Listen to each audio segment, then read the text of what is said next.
Sebelumnya kita udah lihat Philips yang udah bisa jual monitornya 1400 di harga 2,2 juta. Dan kayaknya AOC juga nggak mau ketinggalan di sini.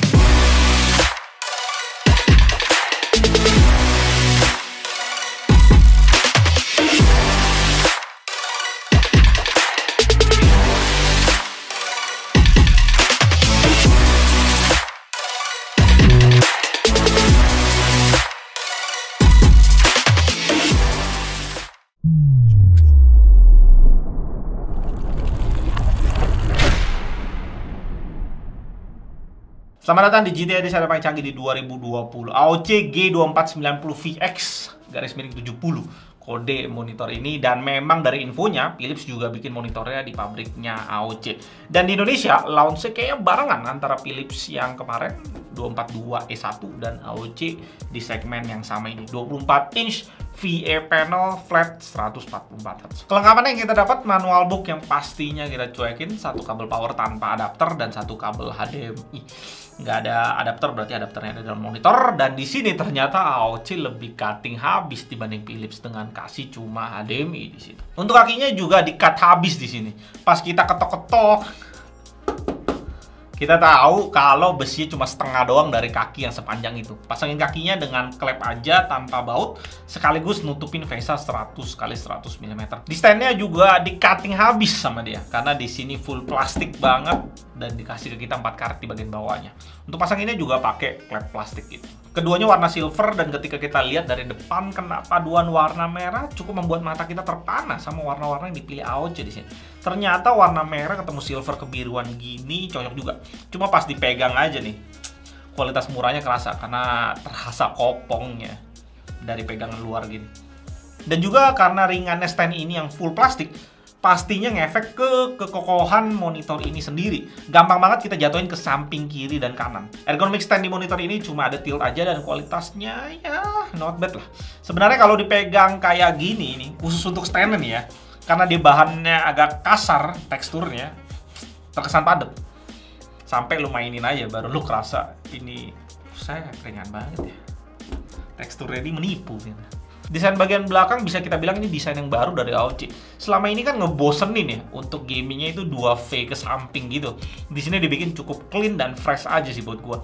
Bukan panas di bagian belakang juga dibuka panjang sama dia. Nice aliran panas untuk gaming 144Hz. Dan yang paling penting, pengaturan OSD udah joystick, cakep. Selama ini kita lihat AOC tombol mulu sih, kecuali tipe Agonnya udah joystick di sana. Di dekat tombol joystick juga ada lubang, dan lubang ini ada 2. Kiri dan kanan monitor. Ini sebenarnya lubang untuk keluarin speaker, tapi untuk tipe AOC yang masuk ke Indonesia ternyata lubang ini cuma molding pabriknya aja. Nggak ada speaker di monitor ini. Mungkin untuk negara lainnya ada tipe yang kayak gini juga yang pakai speaker. Bahan yang dipakai di bagian belakang itu Dove standar biasa aja, dan portnya udah ngadep ke arah bawah yang cocok untuk pakein bracket di monitor ini. Port power ada satu port HDMI 1.4, satu DisplayPort 1.2, dan audio jack out. Monitor ini kalau kalian lihat dari samping gitu ya, monitor ini sebenarnya cukup tebal. Kalau gue ukur itu 1,5 cm. Tapi sebenarnya lebih dari itu karena dia agak cembung lagi ke belakang, yang mungkin bisa gue bilang ini 2 cm tebal. Bagian depan 2 bezels dengan tebal 3 set bezelsnya di 0,6 cm, dan bezel bagian bawahnya warna merah dengan logo AOC di tengah-tengah.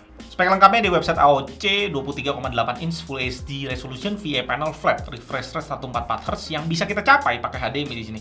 Support FreeSync premium, tapi untuk dapetin fitur G-Sync compatible-nya kalian mesti beli kabel DP sendiri karena AOC nggak kasih ke kita. Brightness tipikalnya 350 nits dengan static contrast diklaim 4000 banding 1.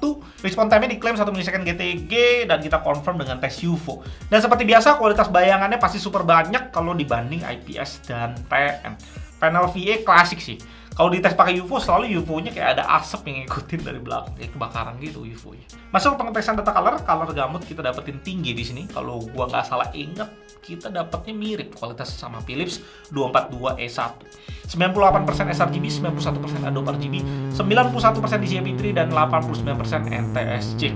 Brightness maksimum kita dapetin di 346,3 nits dengan kontras yang tinggi sekali di 4370 banding 1, dan white point-nya yang cukup mendekati natural, warnanya di 6800 Kelvin.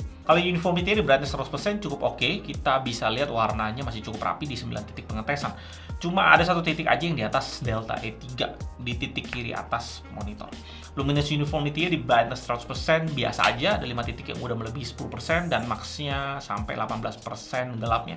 Di titik ini kita cuma dapetin 207,8 nits. Masuk ke color operasi cukup oke, kualitasnya max-nya di 3 delta E dengan average-nya cukup akurat di 1,71 delta E. Setelah dikalibrasi turunnya nggak terlalu banyak, max-nya ke 2,94 delta E dan average-nya turun sampai 1,32 delta E. Overall rating yang dikasih data color ke monitor ini sebelum dikalibrasi di 4,0 poin. Masuk ke pengetesan bleeding, di sini gue show video gambar hitam ya. Lihat, ternyata ada sedikit beda sih di bleeding di Philips dan di sini. Di sini tuh ada sedikit shifting warna di sekitaran monitor.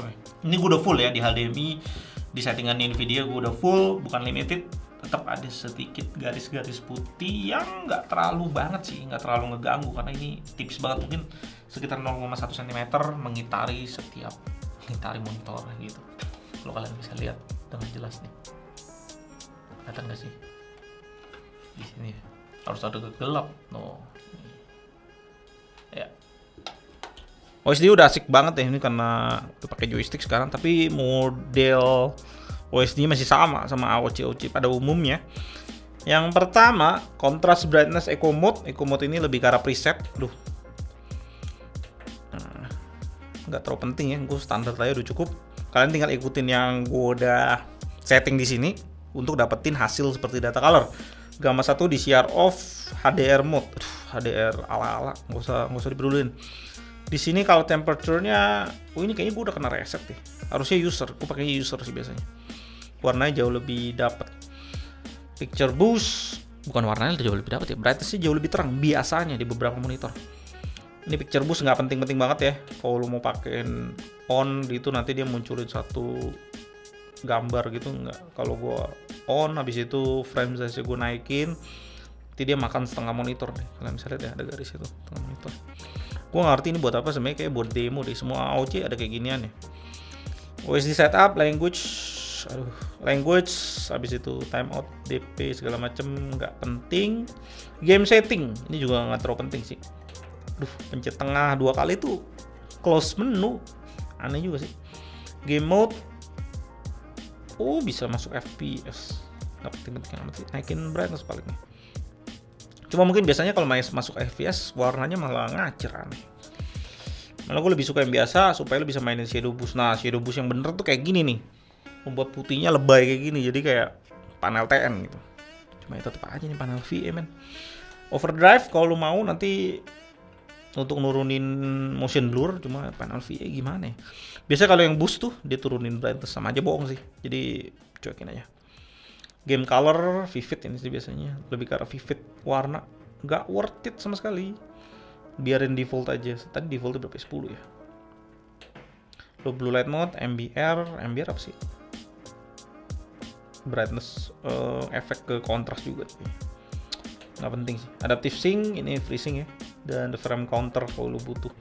Berikutnya yang terakhir ekstra, nggak penting, reset lah yang paling penting. Monitor ini bisa kalian dapetin sama dengan harga Philips 242E1 di 2,2 jutaan dengan garansi AOC seperti biasa 1+2. 1 garansi full dan 2 tahun sisanya cuma di cover service aja. Tentunya kita masuk ke segmen saingannya. Ada Philips 242E1 2,2 juta, ViewSonic VX 2458 2,350, Acer KG 241QS 2550, Asus VP 249QGR 2,7 juta, Philips 242M8 di 2,6 juta, HP X24C 2,6 juta. Posisi AOC ini sama banget sama Philips 242E1 yang kemarin udah kita review. 144Hz VA panel flat yang fokus banget kejar murah. Video lengkapnya sekaligus gue taruh di card di atas supaya kalian dapetin gambaran lebih jelas tentang segmen ini. Dan pasarnya monitor ini pastinya untuk orang-orang yang benar-benar baru dan mau nyobain pertama kali 144Hz. Setidaknya bisa nyicip dulu 144Hz walaupun dengan motion blur yang banyak di tipe VA ini. Tapi buat kalian yang mau kompetitif banget ya, yang pengen selalu menang, pengen selalu headshot, memang gue saranin lebih ke arah panel IPS atau sekaligus panel TN bahkan, yang memang motion blur-nya sangat rendah di panel TN tersebut. Kalau gue disuruh milih antara Philips atau AOC, gue rasa gue akan pilih AOC ini. Ya estetikanya lebih dapat aja buat gue ya. Dari kakinya ada desain melingkar keren gitu ya. Dari kualitas panel dan harganya sama soalnya. Jadi pilihan di tangan kalian. Itu review kita untuk AOC G2490 VX. Gue Eldon di GTD. Sampai jumpa di video berikutnya. Tetap ciao.